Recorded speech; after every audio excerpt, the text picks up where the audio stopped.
Hi everyone, welcome to education point. So हम यहाँ पे जो है क्लास 11 की एनसीईआरटी को कवर कर रहे हैं एंड इसमें हम जो है थर्ड चैप्टर को कवर कर रहे थे अपनी प्रीवियस वीडियोस में एंड थर्ड चैप्टर का जो है आज लास्ट पार्ट रहेगा एंड आज हमारा थर्ड चैप्टर जो है वो भी कंप्लीट हो जाएगा एंड उसके बाद में हम जो है नेक्स्ट चैप्टर को स्टार्ट करेंगे।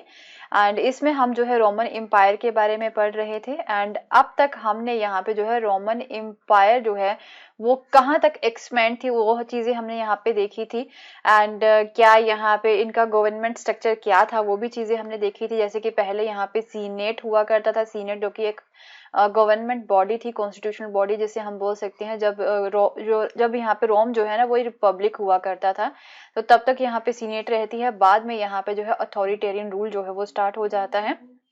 फिर धीरे धीरे जो है इसकी इकोनॉमिक एक्सपेंशन के बारे में हमने बात की थी एंड फिर वर्कर्स के रिगार्डिंग कौन से लॉज एंड रेगुलेशंस यहाँ पे होते हैं उसके बारे में बात की थी। एंड अपनी प्रीवियस वीडियो में हमने जो है सोसाइटी का जो है क्या स्ट्रक्चर रहता है उसके बारे में बात की थी। एंड टुडे आज हम यहाँ पे बात करेंगे अबाउट द लेट एंटिक्विटी।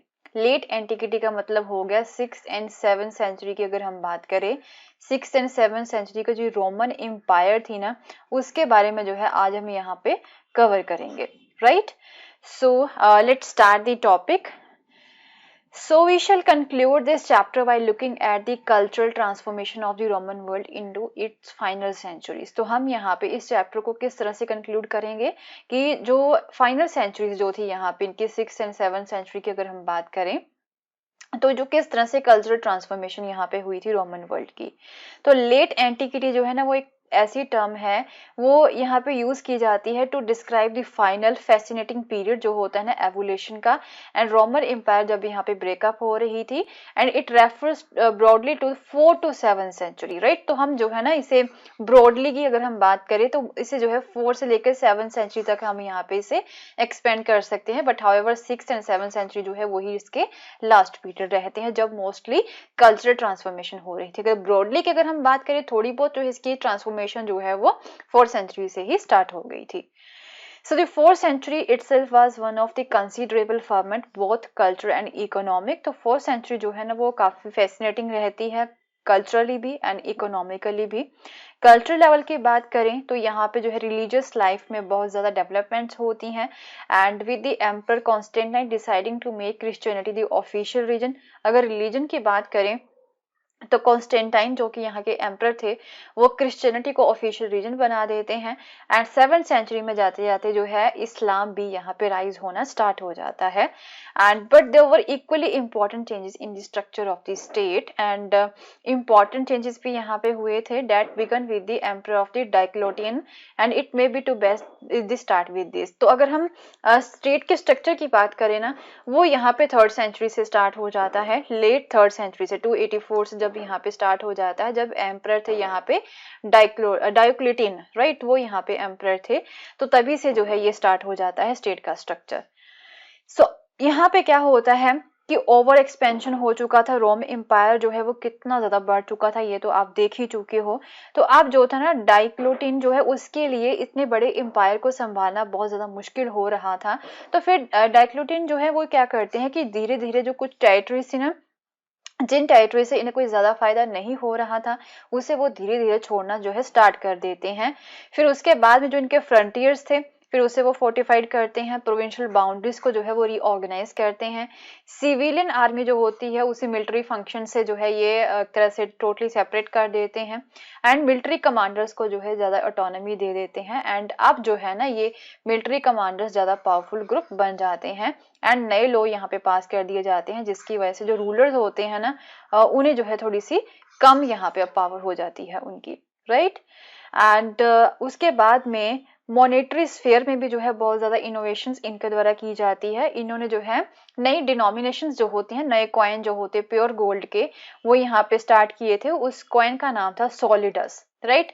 ये कॉइन था अबाउट 4.5 ग्राम का प्योर गोल्ड का एंड ये जो है पूरी रोमन एम्पायर तक कंटिन्यू रहता है एंड इससे बहुत ज्यादा लार्ज स्केल पे मिंट किया गया था एंड मिलियंस में जो है इसकी सर्कुलेशन थी। ओके, तो ये चीज भी, ये इनोवेशन का भी हम क्रेडिट किसे दे सकते हैं, डायक्लेटिन को जो है इसका यहाँ पे हम एक तरह से दे सकते हैं कि इन्होंने ही से स्टार्ट किया था।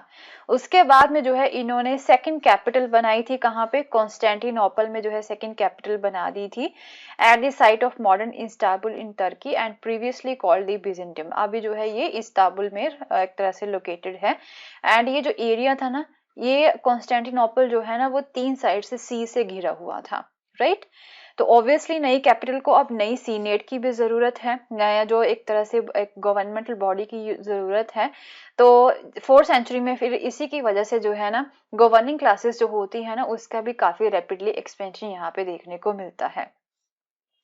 तो ये मॉनेटरी स्टेबिलिटी हमें यहाँ पे देखने को मिल रही है, एंड पॉपुलेशन जो है वो भी एक्सपैंड हो रही थी, जिसकी वजह से ऑब्वियसली इकोनॉमिक ग्रोथ भी यहाँ पे होती है।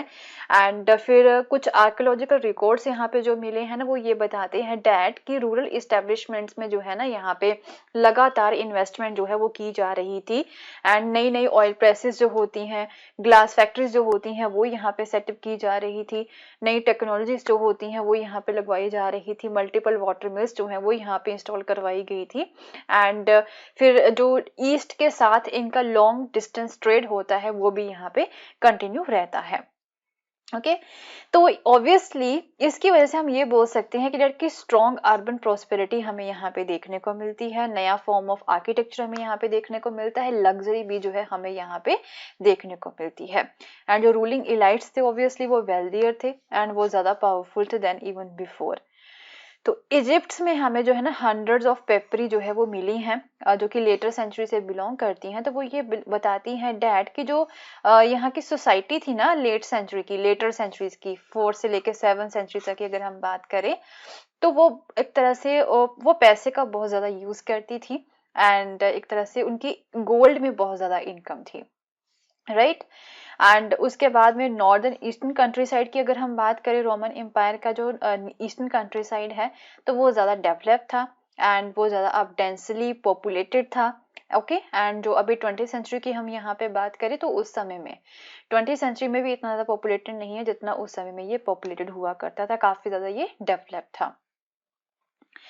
तो अगर हम बात करें रिलीजियस कल्चर की तो यहाँ पे हमें जो है ग्रीक एंड रोमन सारे ही एक हर एक तरह के जो है कल्चर देखने को मिलता है। रिलीजियस कल्चर की अगर हम बात करें तो यहाँ पे पॉलीथिस्ट थे। पॉलीथिस्ट मीन जो है हर एक कल्ट को यहाँ पे जो है एक तरह से रिस्पेक्ट दी जाती थी। मल्टीप्लिसिटी यहाँ पे कल्ट्स की थी डेट इंक्लूडेड बोथ ही रोमन एंड इटालियन गॉड्स जैसे कि Jupiter, Juno, Minerva, Mars and कई सारे numerous Greek and eastern deities की यहाँ पे पूजा की जाती थी। Thousands of temples, shrines and centuries जो है थ्रू आउट द एम्पायर यहाँ पे बनी हुई थी। तो ऐसा नहीं है कि स्टेट का कोई सिंगल रिलीजन था, हर एक रिलीजन को जो है ये सपोर्ट करते थे। सो अब क्या था, the other great religious tradition यहाँ पे वो कौन सा था, जुडिज्म जो होता है ना वो यहाँ पे ग्रेट रिलीजन था एंड काफी ज्यादा लोग जो है इसे मानते थे। एंड बट जुडिज्म जो है वो it was not a monolith either and there was a great deal of diversity. तो ऐसा नहीं है कि ओनली लोग जो लोग जुडिज्म को मानते हैं वो किसी और धर्म को नहीं मानते हैं, यहाँ पे डाइवर्सिटी देखने को मिलती है। एंड क्रिश्चियनिज्म जब यहाँ पे आना स्टार्ट हुआ था तो वो फिर क्रिश्चियनिज्म जब फैलाना था ना वो उनके लिए 4th एंड 5th सेंचुरी में काफी ग्रेजुअल एंड कॉम्प्लेक्स प्रोसेस रहता है, क्योंकि जो पॉलीथिज्म होता है ना वो ओवरनाइट डिसअपियर नहीं होता है स्पेशली वेस्टर्न प्रोविंसेस में। And the boundaries between the religious communities were much more fluid in the 4th century then they would become thanks to repeated efforts of the religious leader. तो obviously जो boundaries यहाँ पे ऐसी नहीं थी कि हम एक रिलीजन को मानते तो हम किसी और रिलीजन को नहीं मानेंगे या फिर उनकी हम डिसरिस्पेक्ट करेंगे, ऐसा कुछ नहीं था। जो बाउंड्रीज थी वो बहुत ज्यादा फ्लूइड थी, मीन एक दूसरे की वो रिस्पेक्ट करते थे, यहाँ पे एक दूसरे के जो बिलीव्स एंड प्रैक्टिसेस होती है ना उनकी वो यहाँ पे रिस्पेक्ट करते थे। ओके तो in the west by contrast the empire fragmented politically as Germanic groups from the north took over all the major provinces and established kingdoms that are best described as the post Roman। But west की अगर हम बात करें तो यहाँ पे जो है एम्पायर थी वो थोड़ी सी फ्रेगमेंट हो रही थी। जो जर्मनी ग्रुप्स थे ना वो एक तरह से मेजर प्रोविंसेस यहाँ पे बना रहे थे डिफरेंट एंड अपने अपने किंगडम्स वो यहाँ पे बना रहे थे जिसे हम पोस्ट रोमन इरा में गिन सकते हैं। Okay And in the east, where the empire remained united, the reign of Justinian is the higher watermark of prosperity and the imperial ambition. तो ईस्ट की अगर हम बात करें तो वहां पे हमें जो है बोल सकते कि वहां पे प्रॉस्पेरिटी बहुत ज्यादा देखने को मिल रही थी।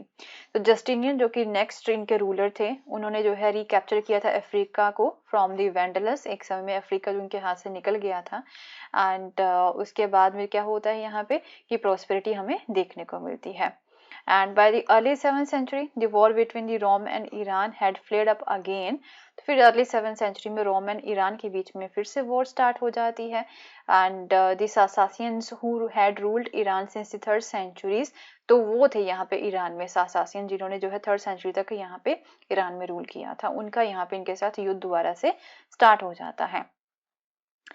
So when Byzantium, as the Roman Empire was now increasingly known, recovered these provinces in the 620, it was just a few years away literally from the final major blow which came this time from the southeast. Southeast से भी जो है यहाँ पे झटका मिलता है, वहां से भी जो लोग हैं वो अटैक करना स्टार्ट कर देते हैं। फिर इस्लाम का भी एक्सपेंशन जो है वो यहाँ पे स्टार्ट हो जाता है अरेबिया से। एंड इस तरह से भी धीरे धीरे जो है यहाँ पे 7th सेंचुरी में इस्लाम का भी जो है इस्लाम भी प्रोपेगेट जो है यहाँ पे होना स्टार्ट हो जाता है। Okay, So with this we have completed the chapter number 3 also, and इसमें हमने जो है रोमन एम्पायर के बारे में पढ़ा है। रोमन एम्पायर का हर एक एस्पेक्ट जो है वो हमने यहाँ पे समझा है from the earlier period from till the later period, and in our next video we will start the chapter number 4 and उसमें जो है कुछ और important topics के बारे में हम यहाँ पे कवर करेंगे। So मिलते हैं फिर अपनी नेक्स्ट वीडियो में। एंड अगर आपको मेरा कोर्स पसंद आया तो इसे शेयर करना ना भूलें। Thank you so much, have a nice day, bye bye.